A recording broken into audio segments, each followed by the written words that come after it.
ಲೋಕಸಭಾ ಚುನಾವಣೆಯಲ್ಲಿ ನಾನು ಗೆಲುವು ಸಾಧಿಸಿರುವುದು ನನ್ನ ಗೆಲುವಲ್ಲ, ಪಕ್ಷದ ಕಾರ್ಯಕರ್ತರ ಗೆಲುವು. ಇದರಿಂದ ನನಗೆ ಅವಕಾಶ ಸಿಕ್ಕಿದೆ. ಇದಕ್ಕೆ ನಾನು ಚಿರಋಣಿಯಾಗಿರುತ್ತೇನೆ ಎಂದು ಮೈಸೂರು ಕೊಡಗು ಲೋಕಸಭಾ ಕ್ಷೇತ್ರದ ನೂತನ ಸಂಸದ ಯದುವೀರ್ ಒಡೆಯರ್ ಹೇಳಿದರು. ನಾಪೋಕ್ಲು ಬಿಜೆಪಿ ಶಕ್ತಿ ಕೇಂದ್ರದ ವತಿಯಿಂದ ಹಳೆ ತಾಲೂಕುವಿನ ಶ್ರೀ ಭಗವತಿ ಸಮುದಾಯ ಭವನದಲ್ಲಿ ಆಯೋಜಿಸಲಾದ ಅಭಿನಂದನಾ ಕಾರ್ಯಕ್ರಮದಲ್ಲಿ ಪಾಲ್ಗೊಂಡು ಅವರು ಮಾತನಾಡಿದರು. ನನ್ನ ಗೆಲುವು ತಾಯಿ ಚಾಮುಂಡೇಶ್ವರಿ, ಕಾವೇರಮ್ಮೆ ಹಾಗೂ ಅಯೋಧ್ಯೆಯ ಬಾಲರಾಮನ ವಿಜಯ. ಮುಖ್ಯವಾಗಿ ನಮ್ಮ ಪಕ್ಷದ ಕಾರ್ಯಕರ್ತರ ಗೆಲುವಾಗಿದೆ. ಇದರಿಂದ ಸತತ 3ನೇ ಬಾರಿ ಸನ್ಮಾನ್ಯ ನರೇಂದ್ರ ಮೋದಿ ಅವರು ಪ್ರಮಾಣ ವಚನ ಸ್ವೀಕರಿಸಿ ಪ್ರಧಾನಿ ಪಟ್ಟ ಅಲಂಕರಿಸಿದ್ದಾರೆ. ನೂತನ ಸಚಿವ ಸಂಪುಟದಲ್ಲಿ ರಾಜ್ಯಕ್ಕೆ 5 ಸ್ಥಾನ ಸಿಕ್ಕಿರುವುದು ಶ್ಲಾಘನೀಯ. ಇದಕ್ಕೆ ಸಮಸ್ತ ಕನ್ನಡಿಗರಿಗೂ ಕೂಡ ಅಭಿನಂದನೆ ಸಲ್ಲಿಸುತ್ತೇನೆ ಎಂದರು. ಕೊಡಗಿನಲ್ಲಿ ಚುನಾವಣೆ ಅಭಿಯಾನ ಶುರು ಮಾಡಿದ ಸಂದರ್ಭ ತಾಯಿ ಕಾವೇರಮ್ಮನಲ್ಲಿ ಪ್ರಾರ್ಥನೆ ಮಾಡಿ ಶುರು ಮಾಡಿದ್ದೆ. ಅದೇ ರೀತಿ ಇವತ್ತು ಕೂಡ ಪ್ರಥಮವಾಗಿ ಅಲ್ಲಿ ಪೂಜೆ ಸಲ್ಲಿಸಿ ಸಭೆಯಲ್ಲಿ ಪಾಲ್ಗೊಂಡಿರುವುದು ಸಂತಸ ತಂದಿದೆ. ಕೊಡಗಿನ ಬೇಡಿಕೆ ಆಕಾಂಕ್ಷೆ ಏನಿದೆ ಅದನ್ನು ಸಂಸತ್ತಿನಲ್ಲಿ ಮಂಡಿಸಿ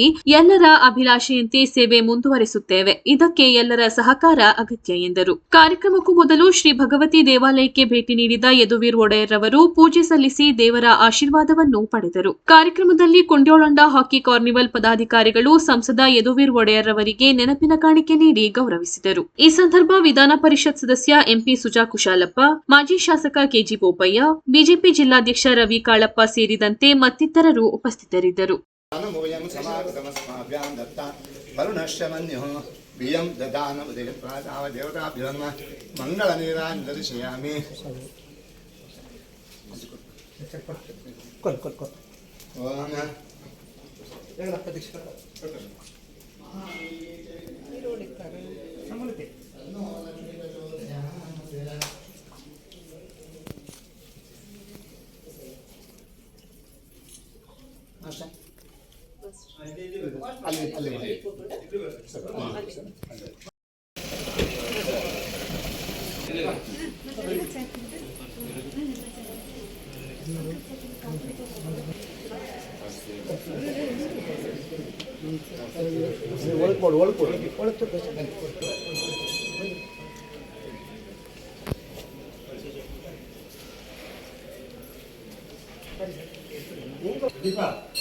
ಪ್ರಶಸ್ತಿ ಕಷ್ಟಗಳು ಇಲ್ಲಿ ಮಾಡಿ